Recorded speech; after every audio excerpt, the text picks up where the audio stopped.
I also understand the emotions around this assassination attempt, but I am not going to allow some, and I say some, the chairman of this committee is a serious legislator who wants answers. Some are not. And some are trying to rewrite what has happened in our country over the last 8 years, erase what happened in this building on January 6th. Current vice presidential nominee is the one who said that Donald Trump might be America's Hitler, might be a cynical a-hole, cultural heroin he's responsible for, nauseous and reprehensible. What's up, everybody? Major Retired Richard Ojeda here, and everyone seems to be ignoring the fact that JD Vance once called Donald Trump America's Hitler. Yet here he is now, Donald Trump's chosen vice president, proving once again that in politics, principles are often the first casualty. I joined the chairman in seeking unity as the antidote to political violence. Unity as the antidote to political violence. But we're not going to erase and rewrite and allow some to reincarnate themselves as victims of what happened. We can't let this ever happen again. We must arm law enforcement and have better security perimeters. But in this country, violence has never been the answer. Representative Eric Swalwell at a House Homeland Security Committee hearing addressed attempts by Republicans to shift the narrative in the media and everywhere else regarding the twice impeached convicted felon Donald Trump and the January 6, 2021 U.S. Capitol riot. Swalwell accused Republicans of trying to use the attempted assassination of Trump to distract from and erase the significance of the January 6 riot, and he's absolutely right. One member of this body in Congress said the Republican district attorney in Butler County should immediately file charges against Joseph Biden for inciting assassination. Another said Congressman Scalise, Justice Kavanaugh, and now President Trump, for years, Democrats and their allies have recklessly stoked fears, calling President Trump and others threats to democracies.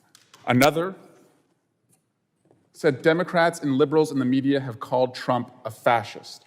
They've compared him to Hitler. They've tried to lock him up. A radical shift in what has really happened in our country. Every right-wing news channel has been busy spinning the story that Joe Biden and Democrats are to blame for creating an environment where some things like this could happen, all while overlooking the fact that it was Republicans that voted against every single piece of sensible gun legislation and mental health funding that would have addressed the very concerns that they bring up. It's outright hypocrisy, and these brain-dead jackloons can't even see it and clear that simple hurdle. Swalwell argued that Republicans are attempting to rewrite the recent history of political events in the United States, specifically regarding the Capitol riot and other political tensions over the past 8 years to fit their narrative. And that's exactly what they are trying to do. They want to shift the focus away from Project 2025 and from the horrible job performance of the 118th Congress. Republicans want everyone to think that they are busy doing the work of the American people.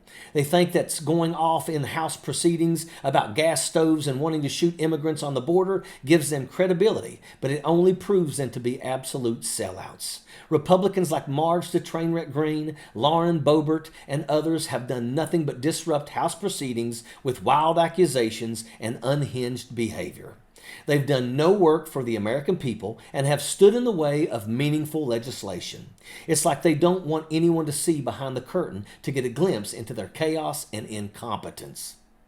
Swalwell noted that Republicans have criticized Democrats for calling Donald Trump and others threats to democracy and for comparing Trump to Adolf Hitler. He highlighted that the Republican vice presidential candidate, Senator JD Vance, had himself previously made some strong negative comments about Donald Trump. Swalwell emphasized that the Republicans should not be allowed to rewrite or erase the events and significance of what happened, particularly referring to the Capitol riot. We pretty much know how Eric Swalwell and the rest of us critical thinkers feel about JD Vance, but how does MAGA feel about JD Vance calling Trump America's Hitler? And probably more important, but not addressed, is how they are going to reconcile that JD is married to a person of color. Michael Shore from TYT has interviewed some of the dumbest people that still walk upright. He asked several Trump supporters outside of a MAGA event, asking for their opinions on JD Vance's past comments comparing Trump to America's Hitler. JD Vance pick means to you, what it means to you as someone who is pro-Israel as well as pro-Trump. Okay, well, actually, I was very, very happy with the pick. I like the fact that he's a young man. I like the fact of how he grew up, his whole background, how he got to where he is. I think it's a good example for young people today, which is very hard these days to find good examples in America. You know, idols, people to look up to and say, you know, I can do that too, I can make it too. He's also somebody who called Donald Trump an American Hitler. I did not hear that, but that's what everyone keeps repeating. And okay, let's just say, okay, he might have. If he did, he did. But that was, you know, when you're going up for nominations and this, that, and the other, it gets contentious.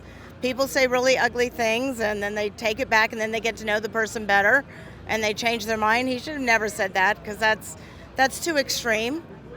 Especially to someone who's here with the Republican Jewish Coalition, right? Right. It's too extreme, but I understand that it's been so divisive and everyone is so concerned about being on the right and left. None of us are actually really focused on finding that middle ground where everyone should come a little bit and, you know, and divisiveness, that's not okay. He has said some unflattering things about the former president. He's called him America's Hitler. Yeah. He has only been in the Senate for, a minute. What about him versus some of the other selections is appealing to you? Yeah, so as far as he said some really nasty things about Trump. He was clearly a never Trumper. But I think part of the problem is that Trump has been demonized so much, and people only take that demonization that they get from the media, and the Democrats.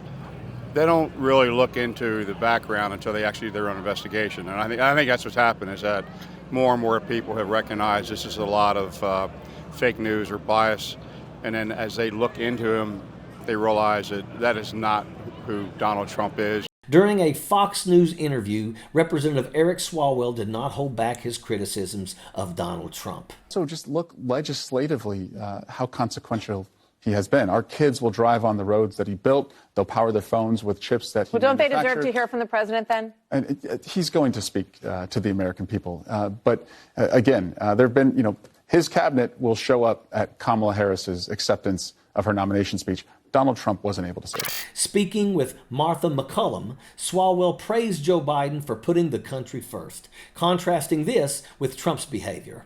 He highlighted the relative lack of controversies in Biden's administration and noted that Biden's cabinet would support Kamala Harris's nomination. Swalwell emphasized that the election represents a choice between Trump's divisive past and a unified future with Harris. He criticized Trump for his victim mentality, lack of integrity, and many people have pointed to the misuse of the Presidential Medal of Freedom to reward his loyalists rather than true American heroes. Consider this. The Presidential Medal of Freedom, established by President Kennedy in 1963, was intended to recognize individuals who have made an especially meritorious contribution to the security or national interests of the United States, world peace, or cultural or other significant public or private endeavors. Historically, recipients of this honor have been popes, astronauts, scientists, statesmen, military heroes, thinkers, and artists.